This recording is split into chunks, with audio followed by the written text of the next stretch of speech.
Caleb, I just saw a quick replay of it. Third, I believe. You came home quick. Just talk us through it.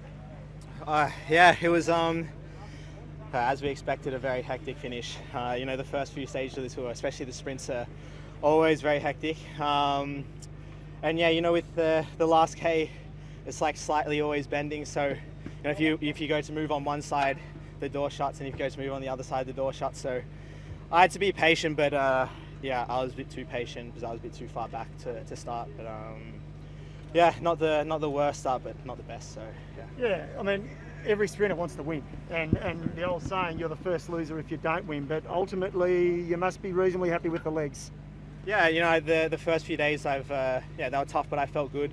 I felt good again today. So yeah, I think there's a lot of positive signs, but yeah, it would be nice to get the win and take the pressure off straight away. But yeah, it's not the first time I haven't won the first sprint, so I'll keep going, and there's more opportunities, and I'm going to stay pretty positive that I can get a stage here. Reboot for stage 4. Yeah, exactly. I think tomorrow should be another sprint stage, so yeah, I'll take the confidence from today and bring it into tomorrow. Caleb, what type of sprint day was that?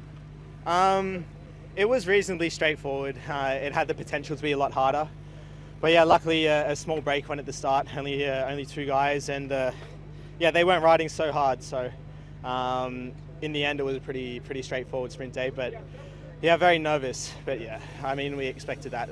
The first few stages of the tour always are. So yeah, I don't think there was any big crashes, which was good. So yeah, got through unscathed, which is the main thing.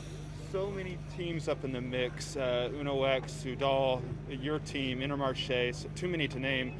We wanted to learn a lot from this stage. Can you tell us what you learned from your rivals and the rival teams? Yeah, there's a lot of good sprinters here this year. I think the sprint field compared to last year is a lot better. Everyone's super strong. All the teams are super strong. So, it's not really the normal classic one team does the lead out and everyone fights for the back of that team. It's hard to know who to follow now. The first few years I did the tour, there was usually always one team that was the strongest, and if you lost your team, you'd just follow them. But yeah, now it's a little bit too confusing who to follow. I was on Jakobsen's wheel, and then when Philipsen came past, I didn't know should I go onto his wheel, and there was just a big fight behind as well. So it's a lot harder to judge now. Thanks, Caleb. Can you describe the sprint how it happens? Yeah, it was